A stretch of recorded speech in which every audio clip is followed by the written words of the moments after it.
BMI is 31. Now, patient is on statin, metformin, and an antidepressant with SSRI, and Lantus is there as a basal insulin, as somebody requested, and the report compliance with all the medicines and no chest pain, headache, or shortness of breath. Now, after further questioning, I think it was discovered that he's got an erectile dysfunction. Now, he just blabbered, and then we finally nailed it, and he's got erectile dysfunction with significant strain in the relationship. Now, the pharmacotherapy, after his pharmacotherapy, with the workup and physical examination, he was given a prescription of a PDE5 inhibitor before sex. Was this appropriate? Was the possibility that could explain the dysfunction in medical history? Any other laboratory investigation? Anybody can answer. Not the chairperson. Endoscopy. Okay. Anything else? So total testosterone level. Anything else? Antihypertensive.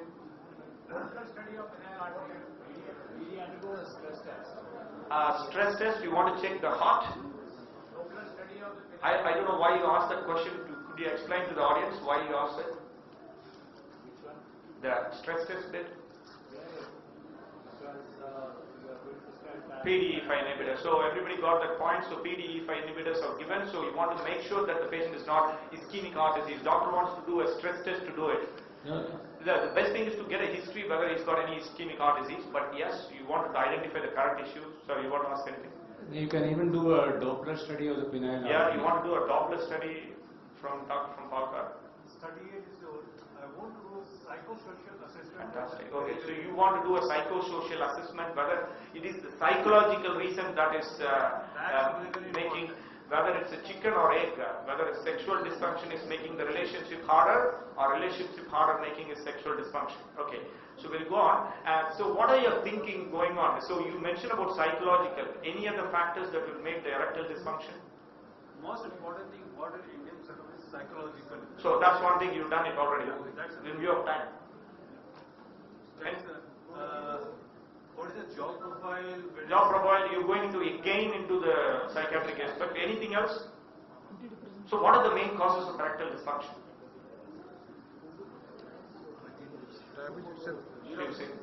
Any drugs is taking? Vascular, yeah.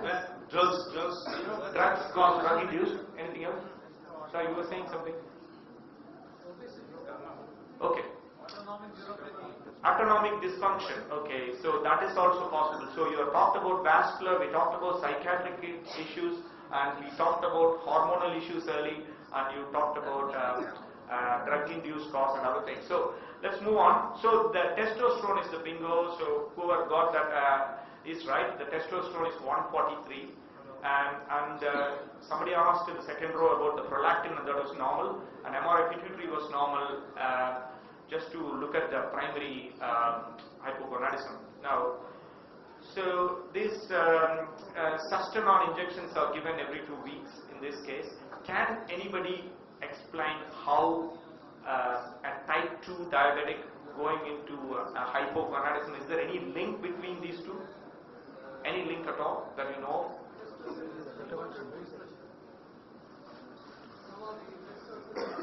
Do you want to get up and answer?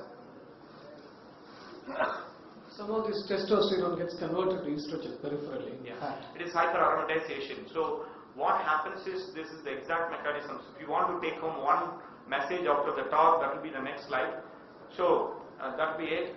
So you can see in the fat cells, so that we are getting a big population like what the first case as Sar has mentioned. We're getting more fat cells. So in the fat cells, the estrogen is there. And the estrogen, whatever the testosterone remaining, as Dr. Arun was mentioning, all the estrogen is aromatized all the testosterone available to estrogen, and that estrogen signals the pituitary, and from pituitary there will be normally like a secretions of gonadotropin, like a pulse generator, tup, tup, tup, it will be releasing like that. So when this get a false signal, estrogen acts as like a sex hormone, and it gives a wrong signal, and you get a hypogonadism. You understand? So you almost get a hypogonadism secondary to pituitary dysfunction, pituitary causing hypogonadotrophic hypogonadism. How it happens is the estrogen signals the pituitary and you get almost a hypogonadism picture. And then the second thing is adipokines will be released from the fat cell, and that also has got a negative feedback. So that is the second mechanism. And third is the hot topic of endocrine society, endocrine world, which will be the leptin hormone. So the leptin released from the fat cell, it's also got a negative inhibitory effect to the testosterone production through hypothalamus. So hypothalamus, there will be 2 or 3 mechanisms by which that inhibitory effects happens. So the signaling get affected, release of the gonadotrophin release will be affected, and thereby cause hypogonadism in the testes. So you get a type 2 along with looking for the vascular factors of erectile dysfunction. You should also try to look for hypogonadism secondary to hormonal deficiency. You can get hypogonadism secondary to fat, and this is the possible mechanism. So this patient, just to finish off, so he discontinues the PDE5 inhibitor, and his glycemic control also improved. Anybody know any evidence? I'll show in slight detail about the evidence of how correction of the blood sugar, correction of the testosterone will make the blood sugar improve. So this is a very quick case. AB, 38-year-old male. It is a bread and butter case. Actually was found to be diabetic during preventive health checkup. A1C is 7.2 and advised lifestyle changes, metformin is on board, and A1C is 6.1. We got a right patient. Past 4 months he is complaining of lack of energy, back pain, and is not interested in exercise. During visit he is complaining of sexual problem and A1C is 6.8. Now this is almost like a typical, there is no real difficult answer to it, because the glycemic control is lost, as you can see, lack of energy, back pain, are not interested in exercise. So this is almost like a typical, but the only thing in our setup is we have to ask for a sexual dysfunction. Deepak ji is waiting. I think we know how the people don't disclose it in our clinic, so we have to open up sometimes. Now I'll just go into theory bit, which is my topic, almost like a theory. Depression and diabetes. Shall I continue? I just finish off. So meta-analysis shows there is a 60% risk of developing type 2, and then about 24% in another meta-analysis it showed about. So it is a direct relationship between these two conditions, depression and type 2. The patients of diabetic patients will have endogenous depression, and also the prevalence is almost 24 to 30%. What are the risk factors? How do you identify these guys? The knowledge of having diabetes will be slightly less, longer duration, and if you got complications, for example, they got a amputation or anything going on, there will be more depression. Smoking and obesity can lead to obesity. We had a discussion already.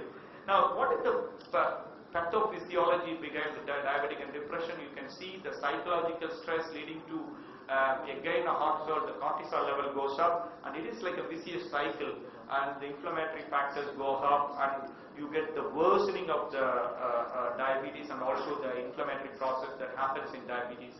Now, what are the symptoms? So you can see the A1C going up, and you can see the blood indication the patients are making, and they won't concentrate in exercise, sleep disturbances, and the kids won't be going to the school, performance will be down, and they will have a social withdrawal, guilt, and worthlessness, and they have physical complaints of quite a lot of things, and no energy will be there as well.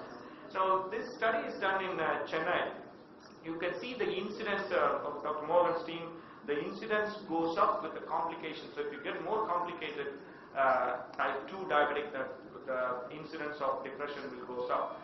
So they will be less attentive, and as I mentioned about the dysregulations of hypothalamus pituitary axis will be there, and then high amount of distress will be there in the patients, and blood glucose. If you get a poor blood sugar, that is also a regulator of mood state.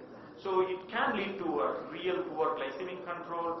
And how about the sexual dysfunction? So I mentioned so far about the depression, and about 15 to 25%, and then the ED is about 66%.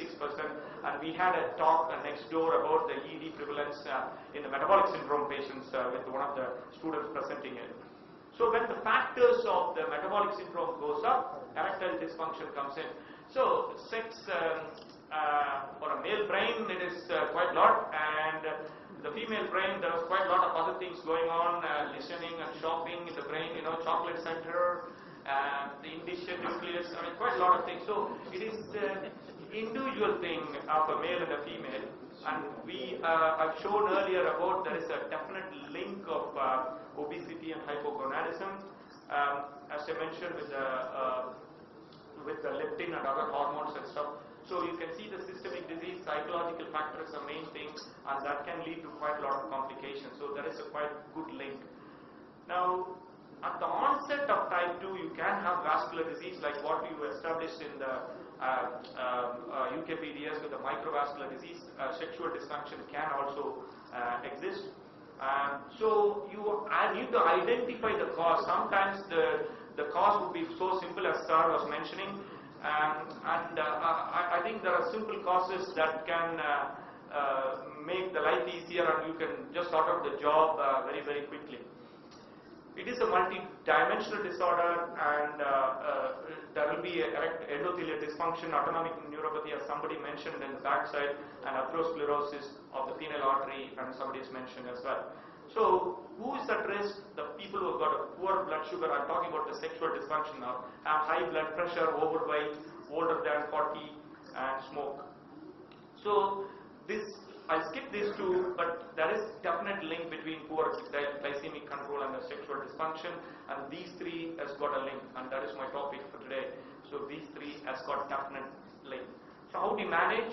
So, the depression can be managed with counseling, CBD, you really need a psychological counseling. I'm sure sexual dysfunction clinics have got it, and antidepressant play a big role as well. So about 10% of diabetic individuals, they get much benefit from adding antidepressant along with PDE5 inhibitors. Deepak can mention a few studies with that as well. So there is quite a good data if you mix an PDE5 with this thing, and a chronic PDE5 therapies also has got some evidence. So, but diabetic education is a main this thing. Antidepressant play a big role, and somebody mentioned about the Wacom therapy, hormone replacement therapy, as we discussed in the first case, and surgery is also possible. What is the evidence for testosterone replacement? Testosterone replacement also improves the blood sugar control because it plays a big role in insulin resistance. And we talked about earlier in that first schematic picture, Hugh Jones from Yorkshire in Barnsley has done a good work on that. Testosterone substitution can improve glycemic control, insulin resistance, and cardiac ischemia. So PDE5 we talked briefly, and these are the three available in the market, and you have to know the contraindication before giving it. And you can enhance the PDE5 by normalizing testosterone. That is a very good point. I think you should remember that. You make sure that they are not hypogonadal before that. So it can be solved, erectile dysfunction, and as we discussed throughout the talk, you have to identify the cause, and this guy thinks small is beautiful and got a fat girlfriend. So the issues can be a simple thing that needs to be sorted, that can be sorted, I mean. So it is a prevalent disease, and self-care of diabetes will help, open up and asking questions will help, multidisciplinary team approach will be the best way. And to sum up, it's all interrelated, it is overlooked, and the quality of life pattern happens. So, but whatever the way you do, our patients find a way to escape. So badly find good things to escape they don't want to do. You find a 101 positions, you got a 1 or 2 escape moves. So I think it happens. So you really need to find, and it's a teamwork. Look at this guy, he's feeding the baby, and his beer is being fed by his wife. So it is a teamwork. It can't be done alone. It has to be a teamwork. Thank you. Thank you, Dr.